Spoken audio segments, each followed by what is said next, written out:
Hello and welcome to another episode of Set Musings. So in this one we're looking at Journey into Nyx. 165 cards in the set, 60 commons, 60 uncommons, 35 rares, 10 mythic rares. Themes and mechanics to watch out for is we've still got the Enchantment Matters themes. Then additionally keywords and abilities: Constellation, Strive, Bestow, Heroic, Inspired, Scry, Monstrosity and Devotion, some of which you will notice have passed over from previous sets in the block. So let us have a look and do the usual slicing and dicing for this set and see what things we can notice. So just scroll through and you will see that, broadly the artwork here is not dissimilar to the previous sets in terms of the general look.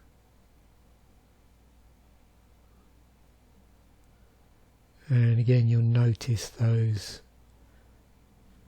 special frameworks for the enchantment creatures.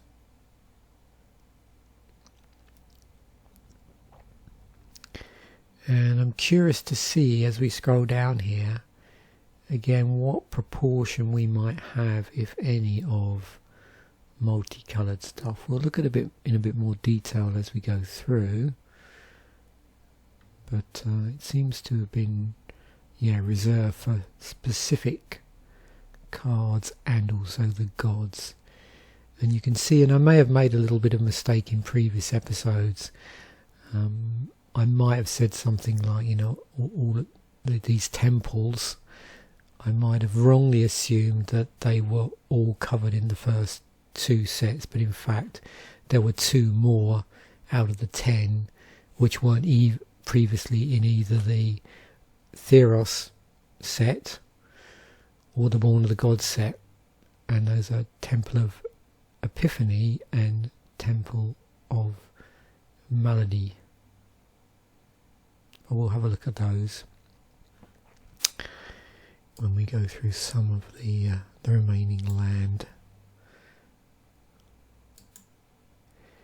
Okay, so 4 cards that are reprints: Reprisal, Blade Tusk Bore, Magma Spray, Riddle of Lightning.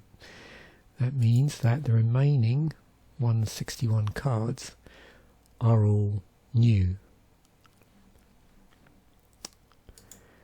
So, in terms of the distribution of the different colours, so for colourless stuff, so this is, again, we tend to see artefacts here in this slot. We have 5 colourless cards. Monocolour, so single colour, we have 144, so the vast majority of the cards, very large percentage, are monocoloured. And then for multicoloured, we have, I believe they're all 2 coloured cards, and you can see, and we'll have a look at these in more detail in a moment, you can see a number of these are gods.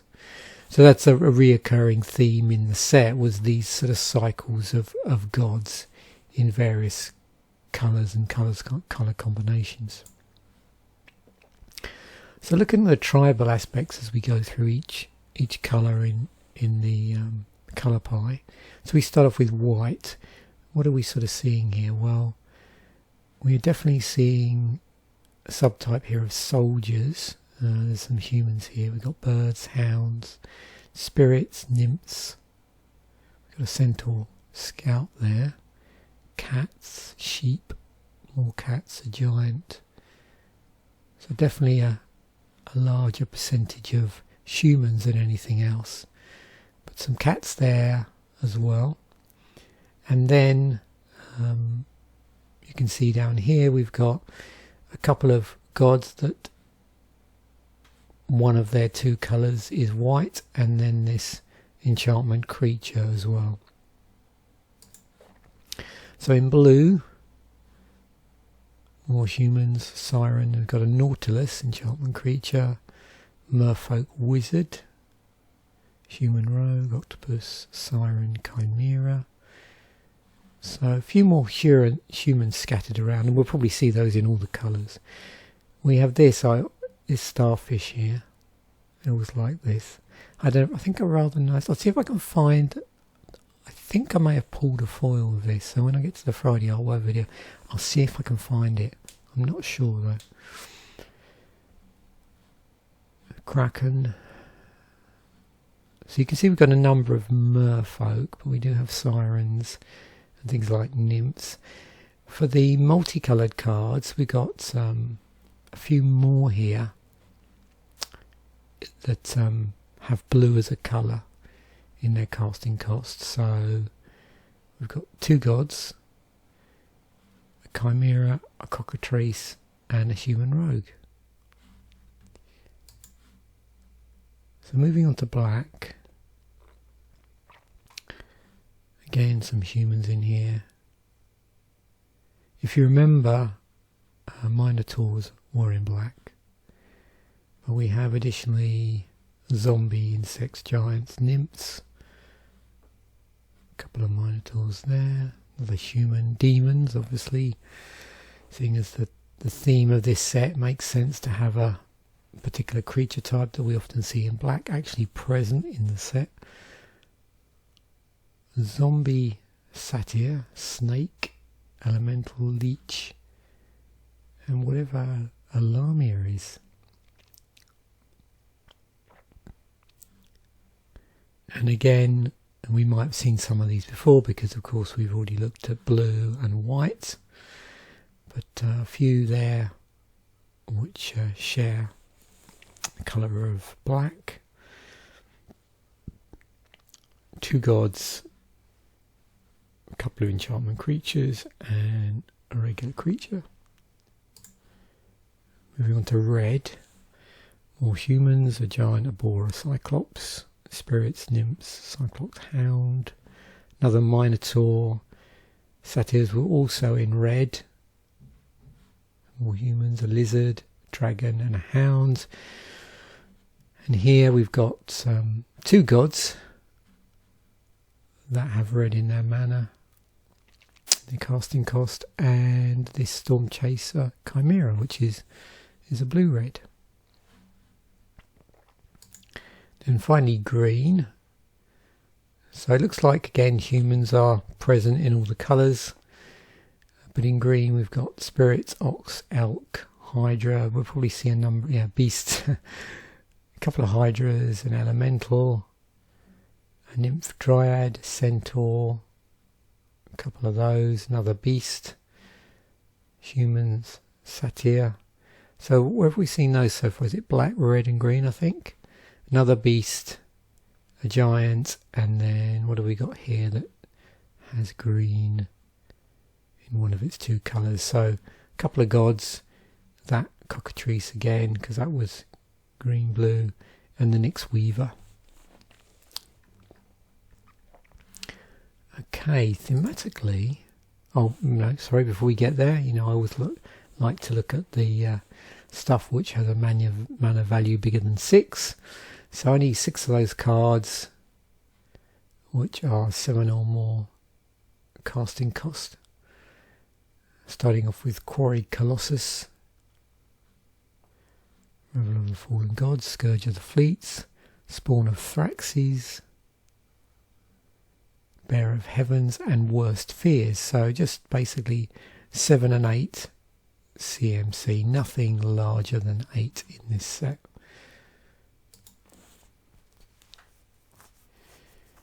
So I think you remember I said there was an enchantment theme here. So this is all of the cards that have enchantment somewhere in their type, be it as an enchantment or an enchantment aura or an enchantment creature or variations thereof.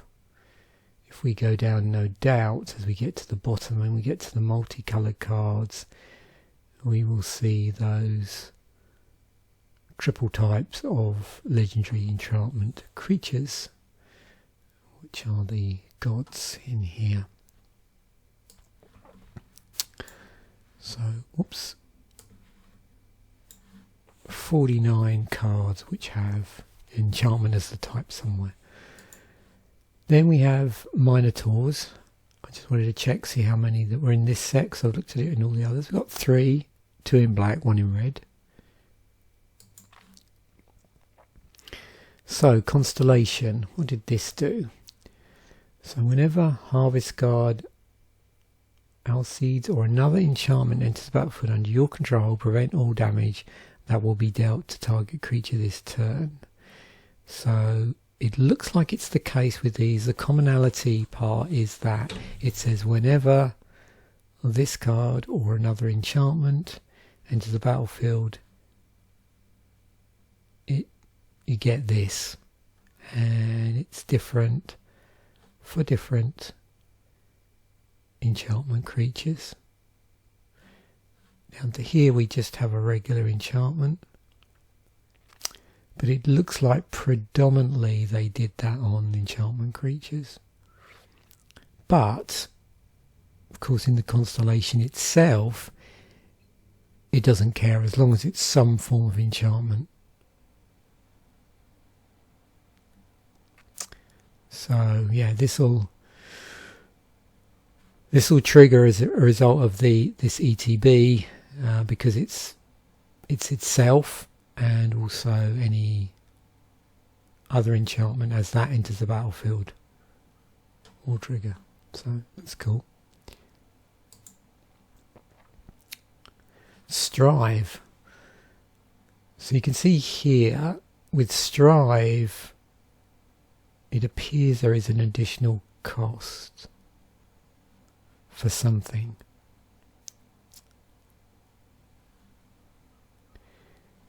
And you'll notice all of these, I believe, are instants or sorceries, yep. And so down here you have the regular effect, if you like. And then above it you have this Strive. So what you can do is you can obviously just cast it for its regular cost and have this effect, but then you can opt to pay an additional 2 and a white more for each target beyond the first. So for instance, you could play 2 and a white plus the white. You could target 2 creatures, you know, the initial one and then the second one as a result of paying the additional Strive cost. You can see there's quite a bit of variability here. The Strive cost is more than the original casting cost. Sometimes it's less, and sometimes it's a similar or a variation. So here it's a single white, here it's a single of any colour. So this one, yeah, you just keep, if you've got a load of mana to invest into this beyond the initial white mana, then yeah, you can multiply target. So until end of turn, any number of target creatures gain. Whenever this creature attacks, put a 1/1 white soldier creature token onto the battlefield tapped and attacking. So yeah, pretty cool in a token deck.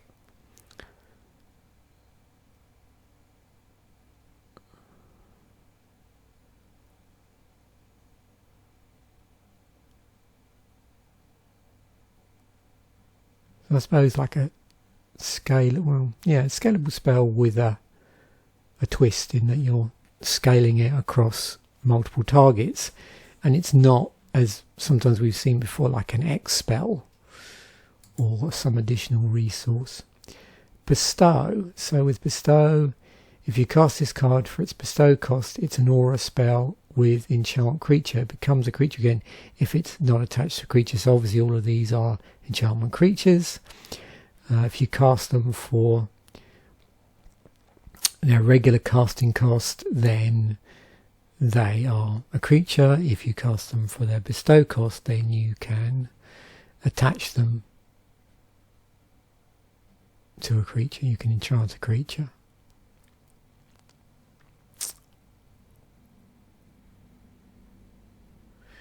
And if for some reason they become unattached, then they go back to being a creature again.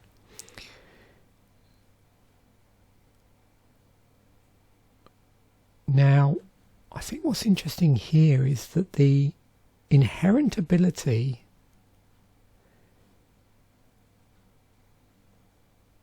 here, so it's interesting in the previous sets how they did this, but you can see what they tend to do. When it's an enchantment, you get this inherent ability of the creature plus, in this case, a pump on here. Heroic, so whenever you cast a spell that targets this particular creature, and you can see they're all creatures here, it gets something. So in this case we got +1/+1, a counter. Same with this one. Again, this one's slightly different. Destroy target enchantment, creature and opponent controls, and so on. So you can see variations around a theme. Some of these it's counters, some it's straight pump until end of turn, and in some it's something else or variations in between. Inspired, so with inspired, whenever, and again you can see it's naming itself here. So in this case we got Daring Thief. Whenever Daring Thief becomes untapped, you may exchange control of a target non-man permanent you control and target permanent and opponent controls that shares a card type with it. And all of these, it's whenever it becomes untapped, but what then happens after it becomes untapped is slightly different. So this is an exchange of control. This is interesting combination of a discard, and then you search your library for a card with the same converted mana cost as that card, reveal it, put it in your hand, then shuffle your library. So it's interesting because you've got a form of conditional tutoring where you're obviously having to discard a card, but obviously what you discard conditions what you search for mana cost wise. And then we have King Makar here, which messes about with colourless artifact tokens named gold. And Scry. I'm sure we're all familiar with Scry, but if we're not, so you look at the top card of your library, you may put that card at the bottom of your library, and you can see there's a value here, so that affects the number of cards that you look at the top of your library. So with 1 it's just a single card, with 3 it's 3, and so on. Now it's interesting in the case of these, some are just triggered in some way, or are just a scry spell, scry stapled to something else or in combination with something else or have an additional condition. But others are creatures with scry on, so the sigilled starfish, you just tap it. This one, whenever it attacks, you get the scry effect, and this one there's a cost involved in activating the scry, and then the last two have scry on as part of their ETB. They're the two scry lands in the set, and they complete the cycle. Monstrosity, so you see we have a cost here and then a monstrosity, so there's a cost, monstrosity 3. You get for that cost, if this creature isn't monstrous, put 3 +1/+1 counters on it and becomes monstrous. So you make a creature monstrous, and then you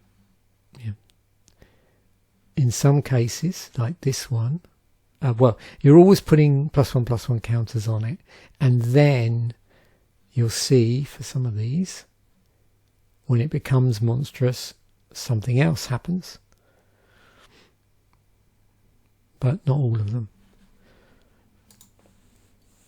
Devotion, this was the ability, another one we've seen before, where it looks at your devotion to a particular colour. In this case it's 2 colours, so let's look up IRAS.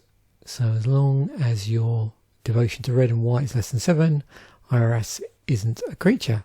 Creatures you control can't be blocked except by 2 or more creatures. Prevent all damage that would be dealt to attacking creatures you control.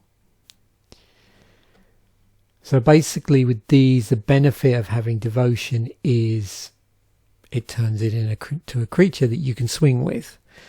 If the devotion isn't triggered, then it's just an enchantment, and you just get the benefit of that enchantment being in play.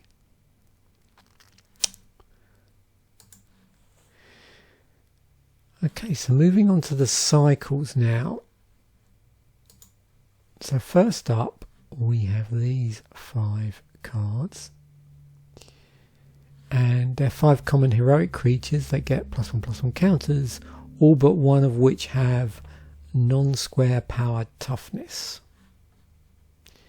So you can see, or as I would call it, symmetrical or asymmetrical. So this is the symmetrical one.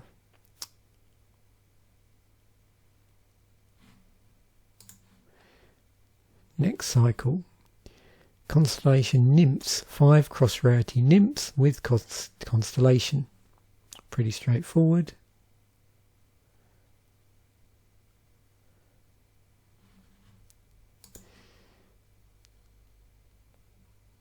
Next cycle, 5 uncommon creatures with Bestow and a downside ability. You can also see, I believe, yeah, they're all enchantment creatures as well.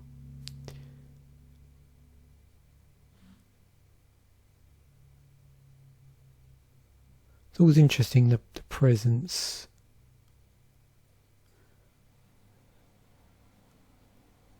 of the downside here.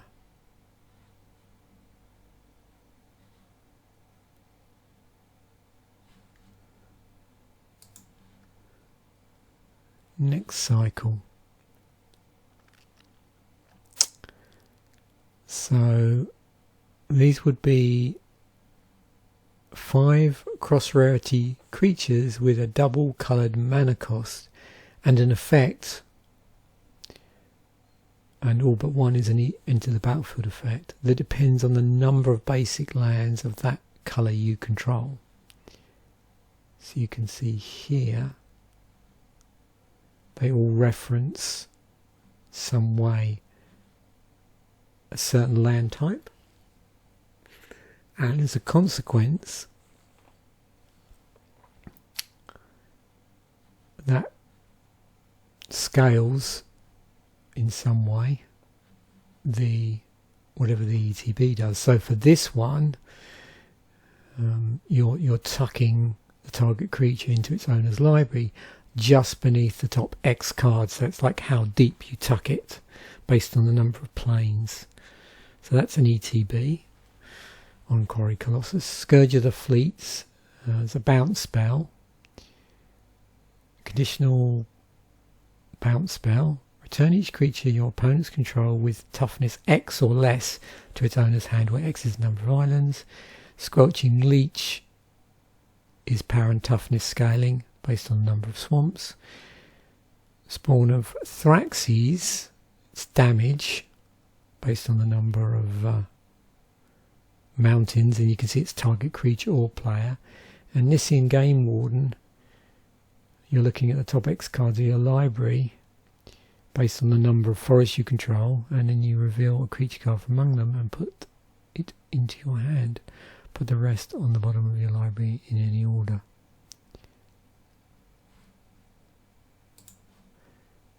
Okay, so we got a Strive cycle here. Common Strive spells. So 5 common instant spells with Strive that cost a single coloured mana and 2 and a colour for each additional target. So with these ones, we saw Strive before, excuse me, across the whole set. And you can see, excuse me, there was a variability there between the casting cost and the strive cost. But here it's always like a single CMC of a particular colour and then 2 in the colour for the strive. And of course, again, you can, if you've got more mana to invest, then you can strive to reach more targets beyond that. Cycle of fonts. 5 common enchantments with an activated ability that sacrifices it. I always love these sort of cards where you've got commonality in the name. It refers to some sort of object, and as a consequence, that I always enjoy looking at the artwork to see how that particular item, if you like, be it whatever it is reflected in the artwork. And sometimes they might use the same artist across the whole cycle, but not always.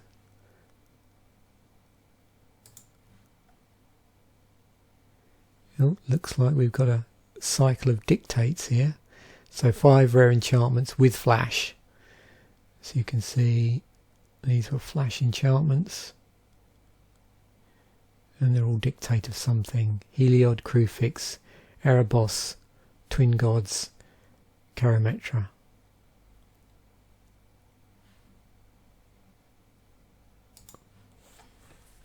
What have we got here? Looks like some 2-colour shenanigans. So a cycle of gold uncommons, 5 uncommon enemy coloured gold cards with colours matching the gods of the set.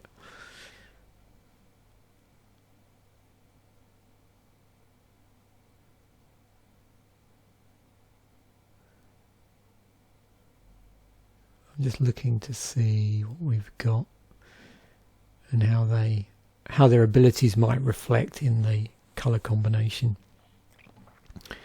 So green, blue, we've got flying and death touch and monstrosity and flash. Red, white, we've got strive with an asymmetric pump and first strike and vigilance.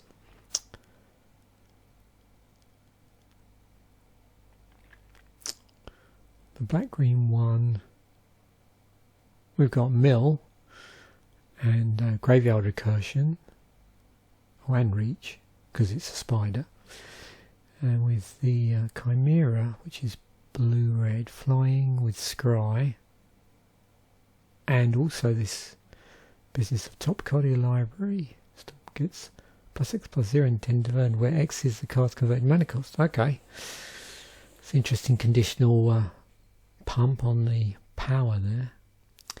And then this, so not unusual to see life exchange in white black. So you pay white black and you pay 1 life, each opponent loses. Oh, so no, sorry, it's not life exchange then. So I was expecting it to say gain 1 life and then opponent, but this you are paying 1 life and each opponent loses 1 life. Okay. But you gain 1 life whenever enchantments. So yeah, a bit of a strange twist there to the life gain, life drain stuff that you sometimes see in white black. Cycle of Gods. So 5 multicoloured mythic rare legendary enchantment creatures. That's a bit of a mouthful. That each embody one of the gods of Theros. Each card has a low casting cost but is not a creature until your devotion to their 2 colours is 7/4 or more. They're all indestructible. So yeah, something we've seen a lot here. So very low casting cost because of course they come into the battlefield as an enchantment, even though they've got these abilities on that enchantment, but the real strength, if you like, of it being a creature, then you can swing with it, then doesn't happen until this devotion trigger, this devotion line gets crossed. And some interesting ones here. You've got like a 7/4 here So as a commander, 3 swings with that, and an opponent's dead with commander damage. So yeah, moving on. So only one pair in the set. This is Mortal Obstinacy and Flame Speaker's Will. Both common auras, they cost 1 coloured mana, both grant +1/+1 and can be sacrificed to destroy an artifact or enchantment when the creature deals damage to the player. So artifact or enchantment. So the white one does enchantment, the red one does artifact. Right, the mythics in the set, 10 of them. We have Godsend, Sage of Hours, Worst Fears, Prophetic Flame Speaker. We do have a Planeswalker, mythic, and then we have the 5 gods. So 5 of the 10 are gods. The remainders are a piece of equipment, a creature, a sorcery, another creature, and a Planeswalker. Our non-basic lands, the 2 temples, which I mentioned before, and I mentioned I may have made a slight mistake in the previous episode where I think I implied that the cycle was complete, but that's not the case. This is the 2 remaining ones out of all the ones that occurred within the block as a whole, and they all entered the battlefield tapped. They all had scry on them when they entered the battlefield, and once they were untapped, we had a specific colour combination. But also we've got this mana Confluence, where you tap it, pay 1 life, add 1 mana of any colour to your mana pool. I'm sure this will come up when we look at the prices in the set. So 9 legendaries of differing types. So obviously we've got, within this 9, we've got the 5 legendary enchantment creatures that are gods. We've also got a legendary artifact. We have a legendary artifact equipment, which is also has coloured mana in its casting cost. We have a plain sort of legendary creature that's not anything else. It's not a god, it's not a enchantment. And then we have a Jani, which is a legendary planeswalker. So only 1 planeswalker in the set. And there's something else you might have noticed is there were planeswalkers scattered around this whole block. So 88 creatures in the set, and of course that would be all manner of combinations. So that's just regular creatures, enchantment creatures, and then as you go further down back to our friends down here, which are the legendary enchantment creature gods. So 88 creatures. Now again with this you're going to get a good deal of overlap over as I go through the different main types here. So 34 cards that are enchantment creatures. So some of them are these legendaries, these gods. So 34 of those. Then we've got 10 cards that are regular auras. So they're not of the type that we've seen like this, which have the bestow on them, where they are both a creature and an aura. So these are just the, if you like, the regular auras.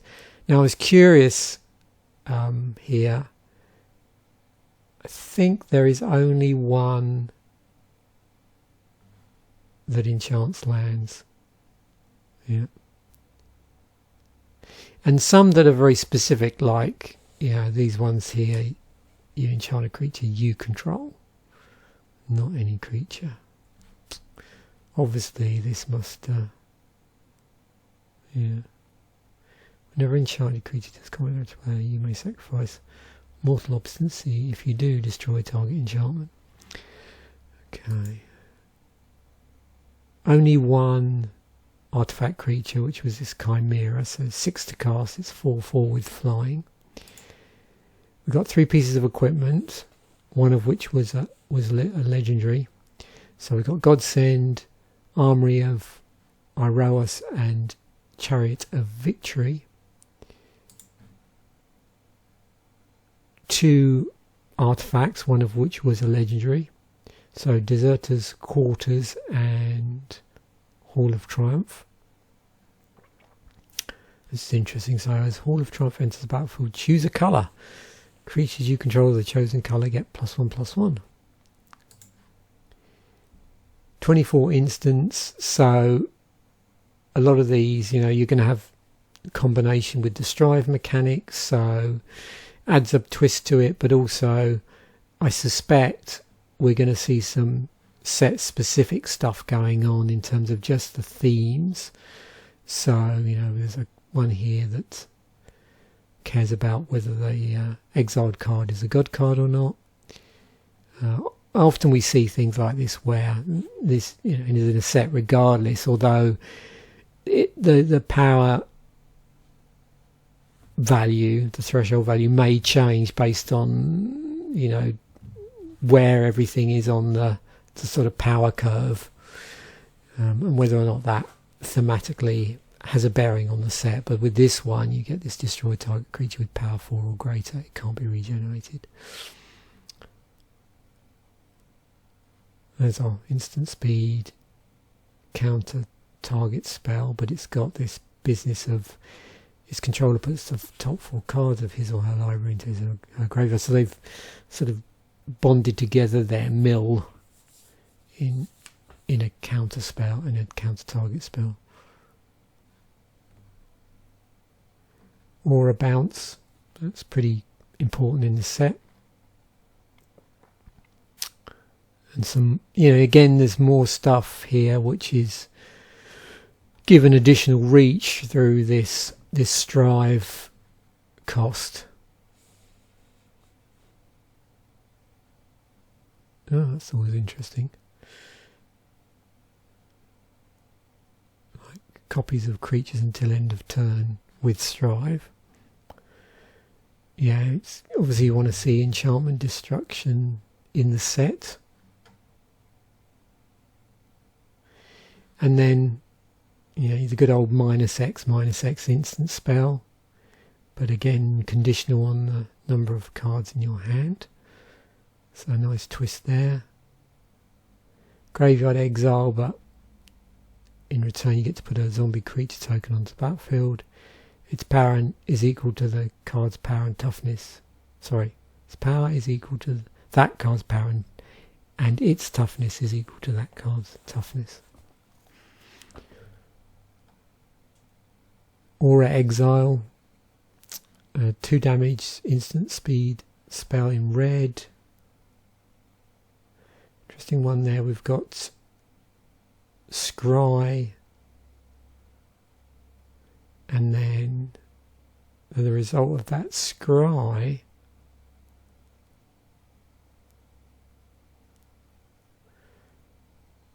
there's a casting cost value tied to the damage. Yeah, we've seen this one already actually. 3 damage. And if it's an enchantment, it deals 3 damage to that creature's controller for 4 and a red.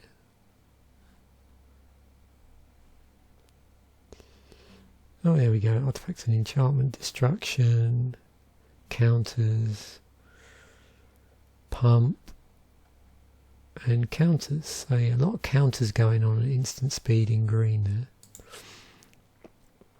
there. Okay, what are our sorceries like? So this is an interesting token spell in white. Then we've got blue spells here. There's one tied in with Scry there. Card draw. Okay, instant sorcery card graveyard recursion. Tokens in blue.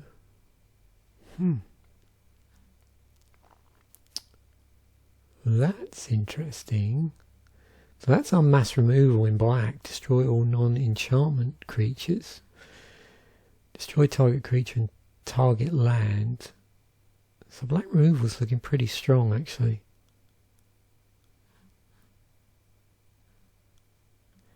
Oh, and here we go. You control target player during that player's next turn. Yeah, so some cool stuff. Instants and sorceries in black actually. Red. Okay, Minotaur tokens. Blocking. Oh, here we go. Here's our usual gain control until end of turn. Shenanigans in red at sorcery speed. I'll apply this +2, -2 until end of turn. Damage.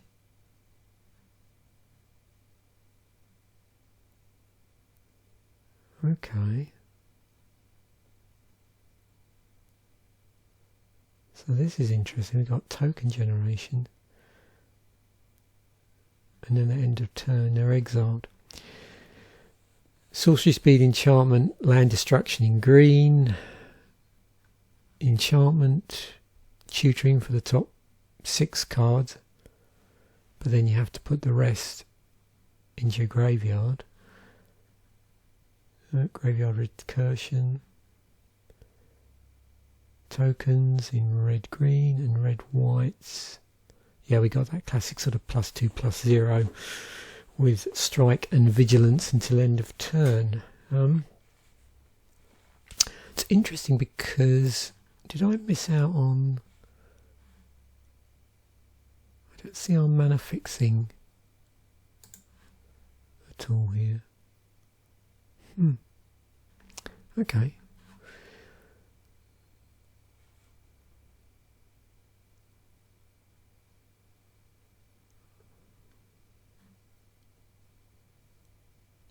I'm just going back because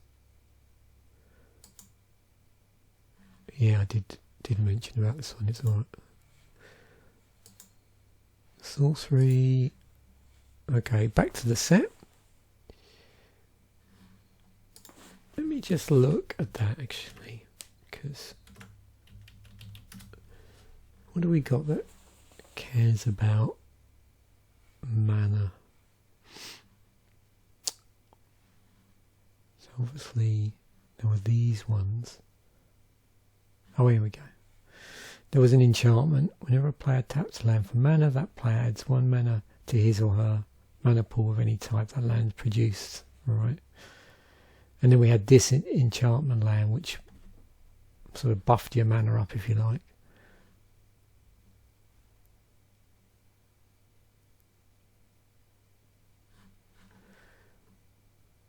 But yeah, I mean, obviously with these, if you're drafting or playing sealed, you're going to benefit from artifacts and other cards that have, you know, mana ramp or whatever, or fixing in them. So most expensive card is Mana Confluence. I had a feeling it was $25.99 in the original printing. It was in Commander Legends and the Secret Lair drop as well, and it turned up as a Zendikar expedition. Eidolon of the Great Revel, $18 for that. Oh, Iris. God of Victory, 15. Dictate of Erebos, because there were these dictates, 14. Another God, $10, so we're just at that point.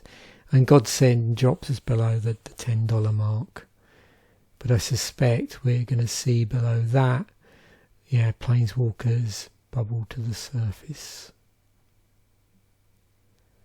And the gods. Okay. And then EDH friendly cards in Journey into Nyx, like ones that feature high up in the EDH rec ranking. Mana Confluence, Temple of Epiphany. So the temples, there's a Dictate, Eidolon, Twin Flame, Iris, Triton, Shorestalker, Scourge of Fleet, Banishing Light, and so on. Dictate of Crucifix.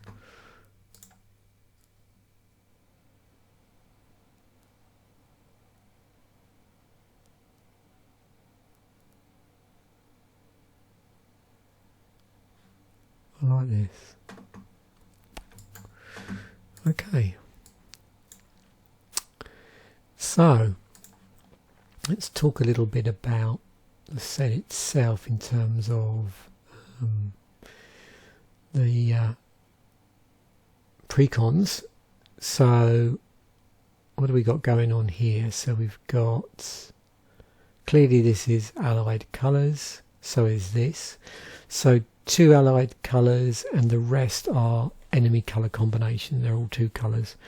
Then we had this blue-red Wrath of the Mortals event deck. They were still pumping out event decks, although we're up to, well, for quite a while now we've been up to like a single event deck per set. So Mortals of Myth, it's a green-white heroic themed deck. Nothing particularly spectacular on the land fronts, just regular basic lands there. And the rares are Dawnbringer Charioteers and Spear of Heliod. So of course remember with these particular decks, the intro decks, you get 2 additional boosters in them, but the cards themselves will be basically any card from the block as a whole, although hopefully it would be biased to more cards from this particular set. And I believe they were also sticking in core set cards as well at that point. So then we have Fate's Foreseen, which is a blue-red scry deck with Scourge of the Fleet, Scourge of Fleet and Prognostic Sphinx. Pantheon's Power, it's white-black, Constellation deck with Doom Wake Giant and Fate Unraveler. Voracious Rage was a Minotaur tribal deck, and that would have been in black-red, and it had Spawn of Thraxes and Rageblood Shaman. Now of course one thing to remember, when I hover over these it'll just show the most recent printing. But I was curious as to how many. Now of course it depends, maybe a lot of these cards were never reprinted. But yeah, so Minotaur Tribal. And then the Wilds of the Deep, it's a blue-green deck with Monstrosity. And it's got Arbor Colossus and Hero's Bane. Moving on to the event deck.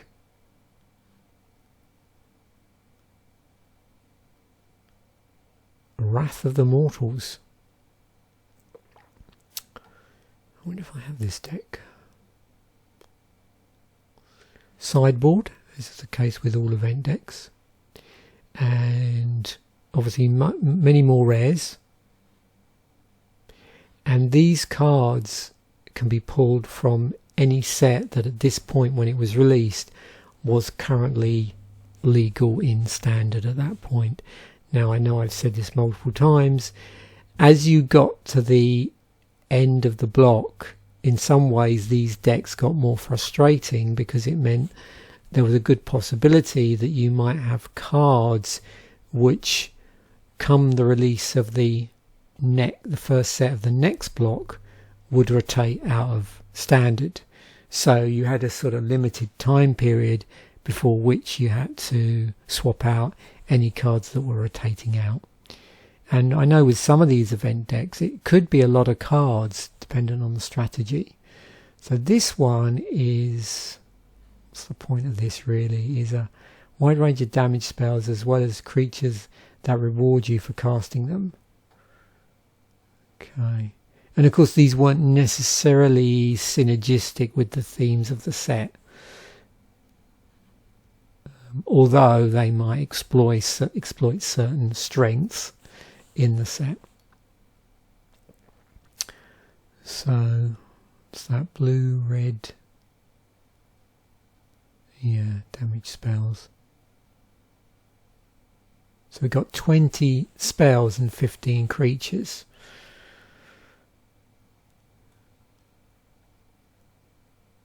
And sideboard is obviously going to be selected based on what was part of the meta at that time.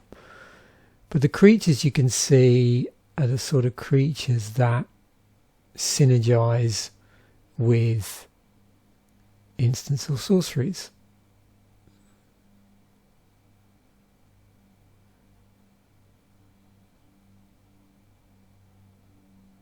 Yeah, interesting deck. And then finally, just a preview of what's coming up in the Commander Durdle episode. Obviously, we've got the regular artwork video on a Friday. That's pretty much given now. But for this, I've gone with IRS, and the cards I've just chosen out of the set are ones that looked interesting in some way or synergized in some way. Some of these may get pushed out.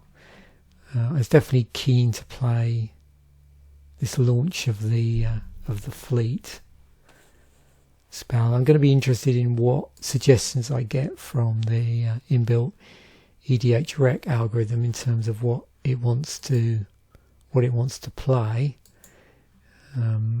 The intention was to go with sort of soldier tribal theme, and as a consequence of that, maybe cards that generate soldier tokens of some description. But you can see, so that's, I'm hoping this might draw it. And another one that cares about tokens. This one just buffs my creatures. I thought that would be interesting to stick it onto a 7/4 and give it double strike.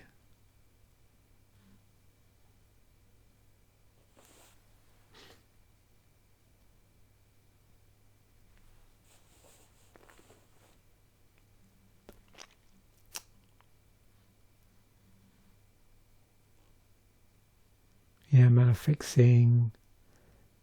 This again looked interesting. Although I can't see, opponents can't cast cards with the same name as cards exiled with Godsend. So really it's just a buff of +3/+3 for 1 and 2 white. But whenever an equipped creature blocks or becomes blocked by one or more creatures, you may exile one of those creatures. But you can't, well, you might be able to benefit from this. It just depends whether opponents are playing the same name cards as other opponents, that's all. So I suppose if you get people that play a lot of similar staples, then that will be good. And then I just do this thing where I tend to just include the equipment from the set and then see if anything better comes along. So that puts counters on it. And first choice travel and haste. So although this is I've got a soldier thing going on, obviously I'm looking at ways of leveraging the fact that I have a 7/4 here that's indestructible, and possible ways that I can get rid of opponents with that. So yeah, there we have it. That's something to look forward to for tomorrow. Thanks once again for watching. Bye for now, and I will catch you in the next video.